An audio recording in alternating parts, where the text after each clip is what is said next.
Tu ne sais pas de quoi tu parles. Les fesses. Mais non, voyons. Les seins. Définitivement non. Les fesses. Les seins.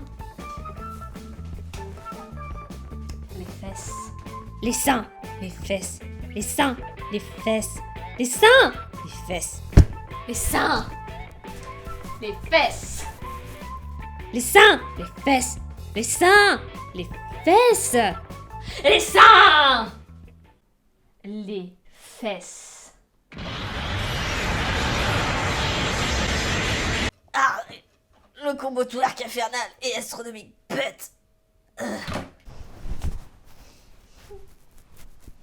Bon, pour calmer vos ardeurs, on va parler d'une MST. Mia Junior, tu choisis. Ouais.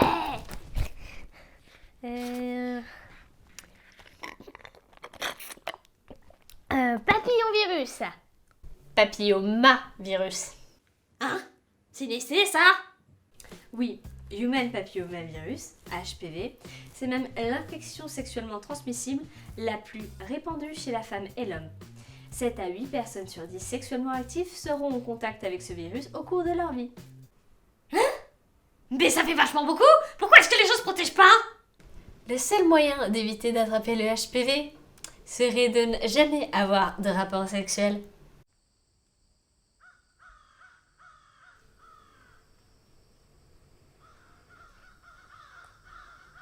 Ouais, on va se calmer, hein. Il est où ton discours, pro-capote?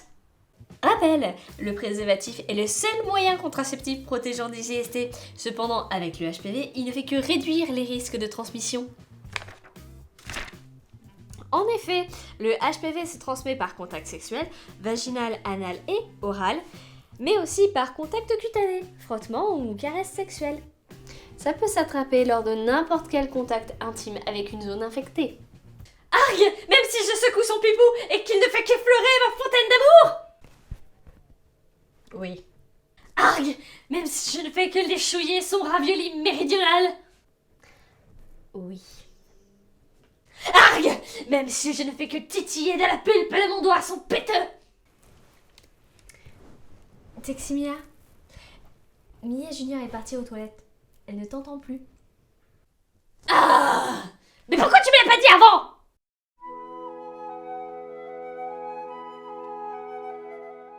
Bon, c'est quoi les symptômes de cette merde?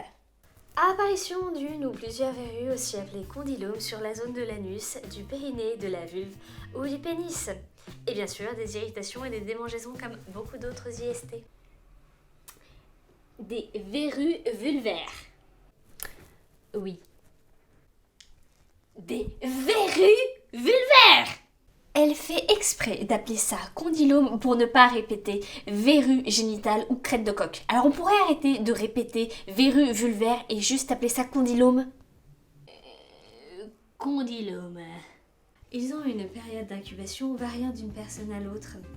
Ça peut varier de 3 semaines à plusieurs années avant de les voir à l'œil nu. Ce qui veut dire que le HPV est transmissible, même sans verrue génitale apparente ni aucun autre symptôme.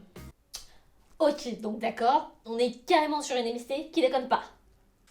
Il était une fois un gars qui a un vilain bobo sur le zob.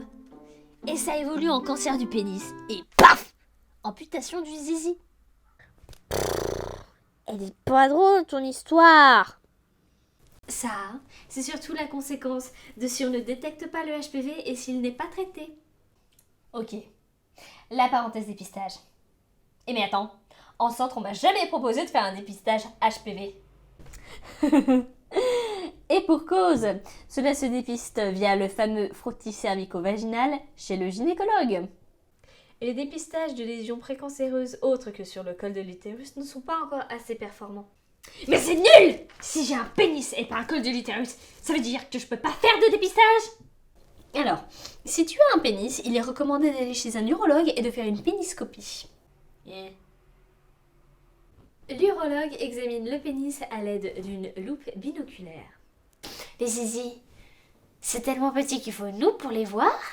À l'aide d'une loupe, donc, pour appliquer un produit permettant de détecter certains types d'anomalies. En cas de suspicion, on va effectuer un petit prélèvement de cellules par grattage de la zone et ça sera envoyé pour analyse en labo. Mais malheureusement, tous les cancers liés à HPV ne sont pas détectables. Mais pour savoir, combien de formes de HPV sont à l'origine des lésions précancéreuses? Bonsoir et bienvenue à notre super bingo loto des souches précancéreuses de HPV. Numéro 16, numéro 18, numéro 31, numéro 33, numéro 35, numéro 39, numéro 45, numéro 51, numéro 52, numéro 56, numéro 58, numéro 59, numéro 68, numéro 73 et numéro 82. Et le numéro complémentaire étoile à l'origine des condylomes HPV 6 et 11. Un grand bravo à notre super gagnant Jean-Michel E. de Machin, 34 ans, résident Meurthe-et-Moselle, que pour des raisons d'anonymat, nous appellerons Robert. Waouh! Et il y a des traitements pour tout ça? Alors, pour les condylomes, pommade appliquée localement ou ablation des verrues avec de l'azote liquide, acide, laser ou scalpel électronique. Attends. De l'azote liquide sur la vulve! Très souvent, les verrues réapparaissent même après avoir été traitées localement. Et en plus, ça revient! Libre à toi de laisser tes parties génitales ressembler à un chou-fleur. Ok, d'accord.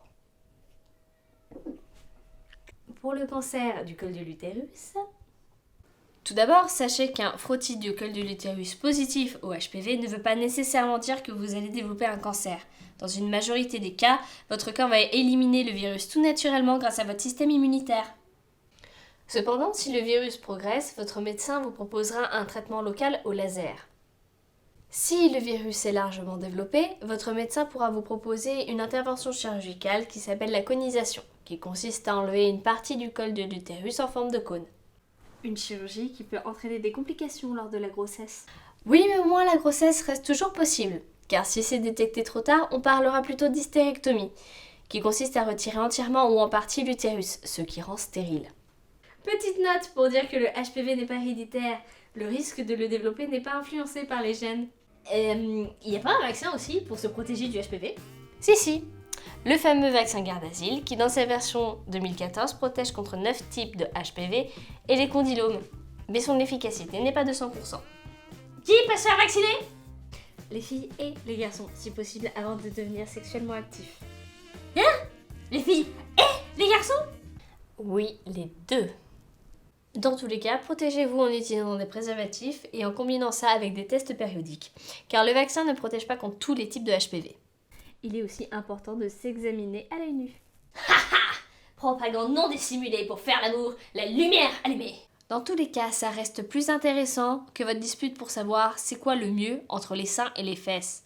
Il n'y a pas de débat à avoir. Les fesses. Non, les seins!